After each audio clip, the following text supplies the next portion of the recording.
Hello everyone, welcome to my channel. My name is Xony, and today we're going to have some more stories from Reddit. But before we start, it would be so much appreciated if you would subscribe to my channel, like the video if you enjoy it, and maybe leave a comment down below.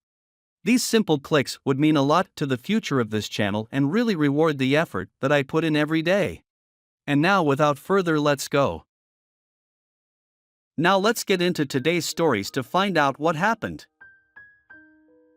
I, 26 male, and my girlfriend, 27 female, met each other in college when we were in the same calculus class. She was smart, and I used that as an excuse to ask her for help with some of the work. I was an engineering major and understood math much better than she did. We flirted a lot and eventually started going out.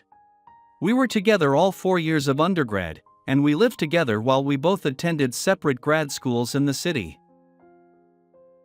I couldn't imagine a life without her. I had been with her for so long and saw so much of my future with her in it. I wanted to propose, but I wanted to do it when both of us were stable in our careers and truly ready for that step. Her family lived in Texas, and we lived in New York, so she didn't get to see them often. I met them a few times but didn't know them very well. She had a great relationship with them all, and they talked often. I knew that she missed them more than anything, but she was happy living in the city. One evening, out of the blue, we got a phone call from her mother. Her sister was in a car accident and was in the ICU. She immediately packed a bag and bought the next plane ticket she could go see her. I wanted to go with her, but we decided it would be best for me to stay behind for a day to let her work and schedule someone to care for our dog. I did just that while she went ahead of me. While she was on the plane ride home, her mother called me and told me her sister passed away. I was heartbroken that I couldn't be there with her when she got the news. Her sister was one of her best friends. They were called twins because they were so similar. My girlfriend was 2 years younger than her, but they looked identical and they sounded exactly the same. When she landed in Texas, her trip switched from visiting her injured sister to helping plan a funeral. I stayed behind longer than I expected at her suggestion. She didn't want me to leave work until they had a date planned for the funeral. We couldn't afford to spend a lot on dog boarding or a dog's consider, so the shorter my time in Texas, the better. I called her often to check in on her while she was away. As the time went on, it sounded like she was getting better. There were some times when she didn't answer, so I texted to check in on her. She would call me back later those nights and tell me that she had been at her sister's house going through some of her things. Her sister was married to a guy we'll call Joe. He was nice the few times I met him, but he seemed superficial to me. He wanted a big house, nice cars, and a hot wife. So that's exactly what he got in life. I always thought he wanted to marry my wife's sister because she would be the perfect trophy wife. I knew that spending time at her sister's house would mean spending time with him, but she was mourning. It never crossed my mind that they would start sleeping together. Eventually, I flew down for the funeral and finally got to be with my girlfriend again. I missed her and I felt terrible that I wasn't able to be with her while she was grieving. During the wake, Joe struck up a conversation with me and mentioned how sometimes he'd look at my girlfriend and see her sister. Then his eyes lingered on her much longer than I felt comfortable. I didn't say anything because he just lost his wife and everything. Afterward, he kept mentioning how hard it was on my girlfriend and how I wasn't there. It seemed like he was trying to guilt-trip me. My girlfriend and I flew back to the city a couple of days after the funeral and started trying to get things back to normal. My girlfriend was still grieving and a lot of things upset her. I just tried to be there for her. The only problem was that she wouldn't let me help her. Whenever I tried to comfort her, she would turn it down. When I tried to hold her at night, she turned away from me. She didn't even want to hold my hand. I thought all of that was her grieving and shutting me out for it. One day, I came home from work and found her in our bedroom trying on some clothes she brought back from Texas. They were all her sister's things, stuff that Joe bought for her before she died. I noticed that she was taking a lot of pictures of the clothes too. A few weeks later, she told me that Joe was coming to visit and would be crashing with us. He needed to get out of their house and he had never been to New York, so she invited him. I felt bad being upset about it, but I was still annoyed with how he was looking at her during his wife's wake, and on top of that nobody asked me if it was okay. Still, I didn't say anything because it was such a sensitive issue. My girlfriend was talking to him a lot leading up to his arrival. I would come home from work and see them FaceTime each other, talking about different places they were going to go when he was there. He called all the time and they texted a lot too.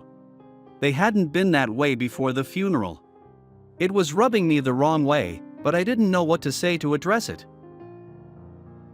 I was aware that no matter what I said, I was going to come across like a jerk because both of them were still mourning. Joe eventually arrived in the city and my girlfriend and I helped him get settled in her apartment. My girlfriend worked from home, and I worked a few blocks away, so she was going to be alone with him most of the time he was there. My gut was telling me not to trust it. I hadn't seen anything that directly told me there was something going on with them. I just had a feeling that their relationship had changed immensely since the funeral and it was gnawing at me. I let my imagination run while thinking of all the conversations they had over text messages or while I wasn't there. My girlfriend looked exactly like her sister. There was no doubt in my mind that Joe would be attracted to her. He probably had always been. One afternoon while I was working, I sent my girlfriend a text message asking her if she wanted me to grab food on my way home. Normally, she would respond to my messages within half an hour. Even if she was in a meeting, she would still be on her phone and texting. That time, however, she didn't respond at all. I was a little bit worried, so I left work a couple of hours early to go home and make sure everything was all right. Before I put the key in the door, I heard some very alarming noises on the other end. It was clear that someone was having intimate in the apartment. As quietly as I could, I put my key in the door and opened it to find my girlfriend wearing one of her sister's dresses and having intimate on the couch with Joe. They saw me and she immediately jumped off of him, quickly putting herself back together to follow me down the hallway. I was done with her as soon as I saw it. I had my suspicions and they were confirmed for me. Before I could get on the elevator, she slid through the door and started trying to explain herself. I didn't want to listen to her, but I was trapped with her and forced to. She told me that he was there for her when she was grieving, and it just happened the first time. She swore that she wasn't expecting it to happen again while he was visiting. They talked about it, and they both knew it was wrong. But it just happened again. I could tell that she was lying, so I asked to see her phone. She was almost shocked that I asked. I could tell that she wasn't expecting me to fight with her about it. Reluctantly, she handed me her phone. I found the text messages between them and it confirmed that she was lying. She apologized while I read through it all, but I knew that it wouldn't make a difference. They hooked up for the first time before her sister's funeral. She was at their house helping him look for a funeral dress for her, trying it on herself to see how it would look because they looked so similar. She told me that Joe saw her and something switched in his mind because of how much she looked like his wife. They had intimate for the first time while she was trying on dresses for her sister to be buried in.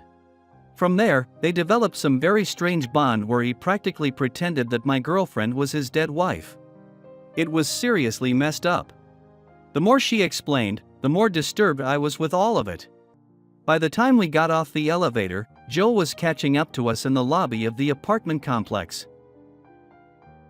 It took everything in me not to run to him and attack him. I restrained myself and told my girlfriend that I never wanted to see her again and strongly recommended both of them attend therapy. What they did was beyond troubling. I went to a friend's house and stayed there while I figured out what to do about my living situation. I didn't want to live in the apartment that I walked in and saw that in. While I was thinking about that, I knew I wanted to expose them. They weren't going to make a fool out of me and then continue on with their lives like nothing happened. I figured enough time had passed since her sister's death to tell everyone about how the two closest people in her life had betrayed her after she died. I threw practically her entire family into a group chat without her or Joe and composed a message explaining everything my girlfriend told me. They were outraged when I told them. Many of them didn't even believe what I said. I had people calling me and screaming, telling me I was a liar and making up horrible things. I swore to them that it was the truth. Meanwhile, my girlfriend was blowing up my phone and texting me, asking me if I told her family about her and Joe. I could see that I had accomplished everything I set out to do, so I blocked all of them. It wasn't my problem after that. A few days later, I went back to my apartment to gather my things and I saw that Joe was still there. He looked like he wanted to kill me. He yelled at me about how he couldn't even go back to his house without worrying that my girlfriend's family was going to hurt him. I didn't care. I just packed my things and left. I haven't spoken to my girlfriend or any of her family members since then. I moved into a new apartment and have started my life over. I feel like I lost a lot of time committing myself to the wrong person and now I have to start over. Now let's get into the second story. I met through our parents 8 years ago, and we got married shortly after. We joked around and told people it was an arranged marriage because that was what it felt like. They thought we would be cute together and practically forced us on our first date. I had been too focused on my career to really focus on a serious relationship before I met her. I had a lot of meaningless flings and casual partners, but I hadn't met anyone I wanted to settle down with. When we got together, it finally clicked for me. I could see what people meant when they talked about love at first sight and just knowing when you meet the right person. We had our first child together after being married for 2 years. Everything was falling into place with us, and it felt amazing. We owned our own home, had 2 kids, and a dog, and were in love. My job has always been very demanding. I have to travel a lot. When I'm not traveling, I'm working late nights at the office, and I have to take work home with me quite often. That was why casual flings worked so well for me before meeting my wife. If I was in the mood, I could just call someone, and I didn't have to worry about much else. It was more difficult to balance when I was married. I would spend long days at work and come home to my wife and the kids and still have to be on with them. By the end of the day, I was exhausted. I'll admit, my intimate life with my wife lacked a lot of spontaneity. When we had intimate with each other, it was practically scheduled. She would tell me she wanted to, and I would tell her a day that worked for me. In hindsight, I know that it was probably unfulfilling, but it was never brought up to me. I made good money and I took care of my wife. She didn't work, so she stayed home and took care of the kids. When they were both in school, she didn't have as much to do during the day. She would tell me about how bored she would get after the house was cleaned and how she needed to find something to fill her time. She invested in a lot of different hobbies to try during the day, but nothing stuck. She decided to join a cooking class at the local community center. She had always been a great cook, so I didn't understand why she was taking a class for it. When I asked her about it, she said it was to expand our taste buds. She was learning all kinds of new techniques and recipes, and she was really proud of her work. I was happy that she was happy and I didn't question it anymore. She cooked some of the new recipes for us for dinner, and while we ate, she would rave about the things she learned.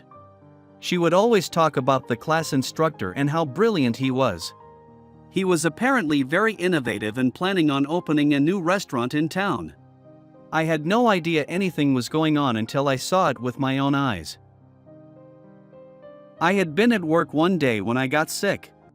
I had been feeling bad in the morning, but I forced myself to go to work. In the middle of the day, I couldn't take it anymore and decided to go home. I was so out of it that a coworker drove me home. I didn't even think to take it home. Text my wife and let her know I was on my way home. When I walked in, I could see that she had the dining room set up for a meal. It looked romantic. There were candles and wine glasses laid out. She was dressed up and in the kitchen cooking. I walked in and asked what was going on. She was very surprised to see me and tried to make it seem like she was just experimenting. I still didn't understand why there were 2 places set at the table. The doorbell rang not long after I arrived and I answered it. A young man was on the other side and he turned as pale as a ghost when he saw that I answered. He had a bottle of wine with him, so I assumed he was the dinner guest. My wife introduced me to him and told me that he was her cooking instructor. She tried to play it off by inviting him over to show him what he taught her. Honestly, I didn't believe it, but I was awfully sick. I was having a hard time standing upright and I needed to collapse in bed. It was something that I needed to handle another time. It seemed fishy, but it wasn't impossible that she was telling me the truth. I went to my room and passed out in the bed. I woke up early the following morning and my wife was next to me. Part of me thought it was a dream, but I knew that it wasn't. While she was asleep, I grabbed her phone and looked through it. There were obviously a lot of deleted messages between her and the instructor, which was a major red flag. She was hiding something and I knew that their lunch wasn't as innocent as she tried to make it seem. I looked through her image gallery and found a few hidden photos of the instructor. They were shirtless pictures mostly, but I found one picture of another man's private parts and assumed it was his. I sent what I was able to find to myself and put her phone back before she woke up. She had never given me any reason to suspect that she was cheating on me, but at that moment I started to wonder if I just missed the signs because I was too busy working. I called out of work, but I told my wife I was going in. I ended up stopping by the library to use a computer and look for a good divorce attorney. After I found one, I did some digging into the cooking instructor my wife had been seeing. I found his website online and saw that he was a minor cooking influencer online. He had a lot of followers on his social media pages and even had some sponsorships. I figured that I could ruin all of that for him. I found out who managed the community center and contacted them, informing them of the inappropriate behavior of the instructor. He seemed to be relying on the kitchen at the community center while he planned his restaurant opening. I had no doubt he was relying on that income to get it started too. When I was done there, I lingered around town until I could go home and pretend like I worked all day. I waited until I had some information from my lawyer to tell my wife that it was over. When I finally got the word, I served her with the papers and savored the shocked expression. I told her I knew about the instructor and she tried to deny it. When she realized there was no point, she started explaining why it happened. She told me that she was feeling unfulfilled. She put all of the blame on me for not satisfying her and making her feel like she came second to my job. Like I said before, in hindsight, I can agree with that, but she never came to me and told me anything. If she had, I would have listened to her and tried to change for her. I would have gone to counseling if we needed to. I loved her and I would have done anything to make sure our relationship was okay. But she decided what she wanted to do and sealed our fate for us. There was no going back to the way things were for me. She was disappointed and tried to sway me away from divorce, but it wasn't going to happen. We ended up divorcing and I was favored in the end because she cheated. We still have to spend a lot of time together due to custody arrangements and we're cordial. But I don't talk to her about anything other than the kids.